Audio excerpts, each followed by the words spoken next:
The North Star. Ask yourself where it is you want to go. Written and illustrated by Peter H. Reynolds. A sweet breeze met the boy as he awoke to his journey. He traveled on all fours for quite some time, and he grew, and he paused. One day he had the urge to stand, to walk. It made his journey easier. He could run too, but for the most part, he walked. He wasn't afraid of much. He wandered the fields, exploring, sometimes stopping, sometimes going happily in circles, sometimes dancing, sometimes napping. One day, the boy saw an oak leaf drift and land on the water. He wondered how the leaf managed to float, the way the stars seemed to float in the night sky. A spray of sand interrupted his thoughts. "Where are you going in such a hurry?" asked the boy. But the rabbit shot out of sight, disappearing onto a path the boy had never noticed before.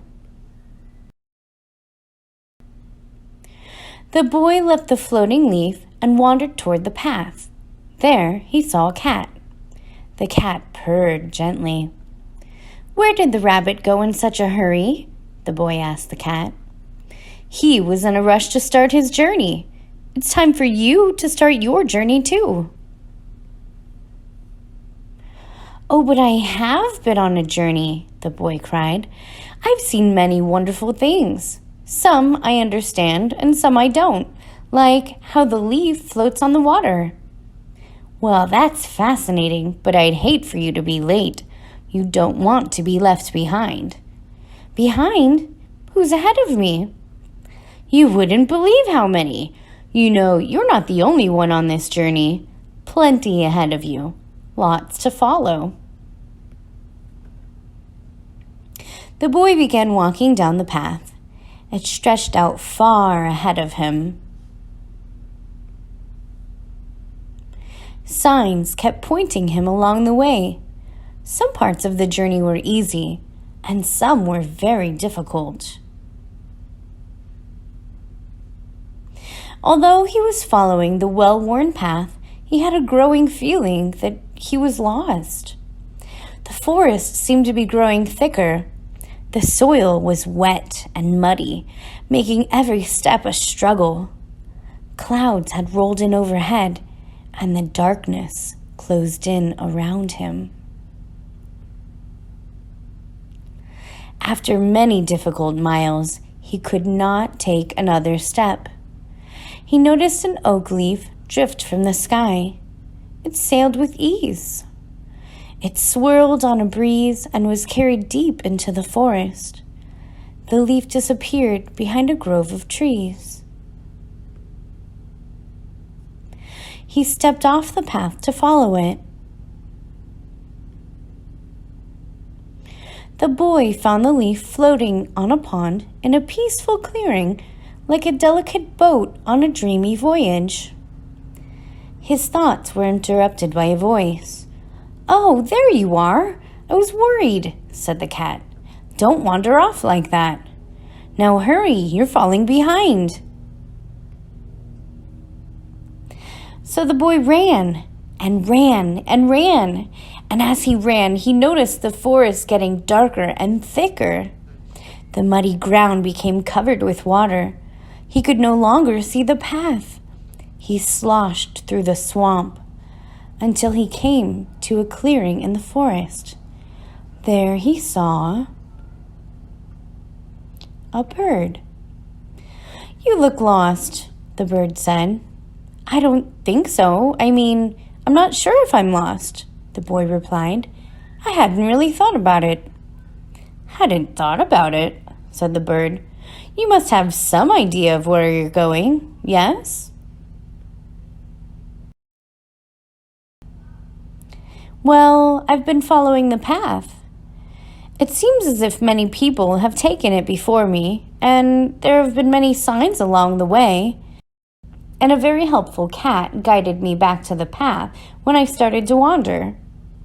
The crickets fell silent, and the bird asked, "But where do you want to be going?"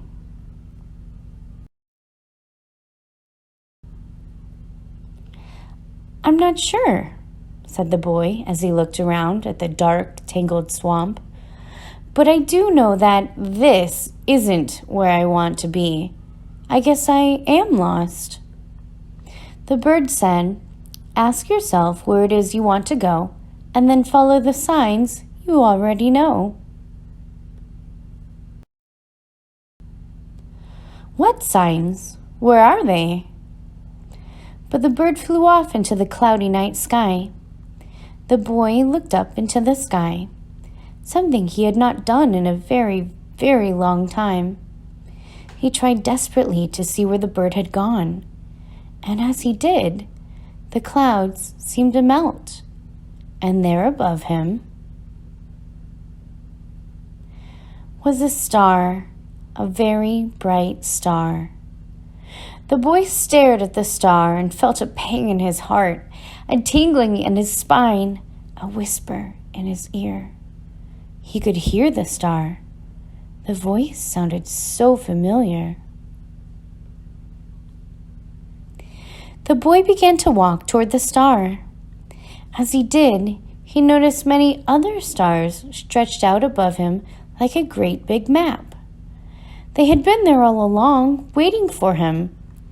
He stopped and rested a moment, savoring his guiding stars. "What are you staring at?" croaked a voice behind him. "What is up there? What's so interesting?" The boy waited closer and answered, "Stars. I'm looking at the stars." "What stars?" asked the frog. "I see a dark sky and mist and low green clouds." "You don't see them?" the boy asked. "They're helping guide me out of the swamp. Would you like to come with me?" "No, thank you," the frog smiled. "I'm quite at home here in the bog.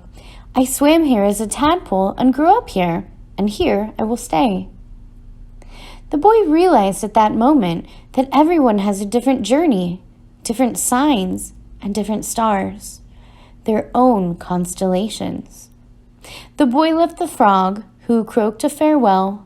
"Good luck on your journey."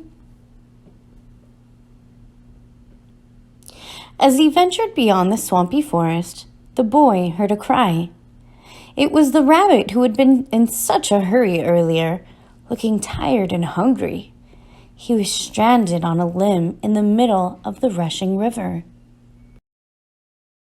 The boy waded out, but realized that the river was too deep. The rabbit was trapped. Then he saw an oak leaf drift by. It gave him an idea. The boy fashioned a boat out of swamp grass and twigs and rescued the rabbit.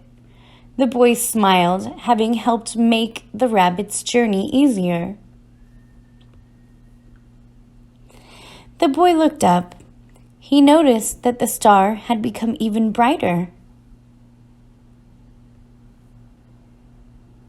He followed the star, and as he did, the muddy ground grew drier, then grassy, then soft and sandy. Finally, he came to rest atop a dune. There, below him, was a beach and a boat. The boy looked out toward the horizon. The star glowed steadily, reminding him that he still had a long journey ahead. But it was his own journey, his very own wonderful journey. The beginning.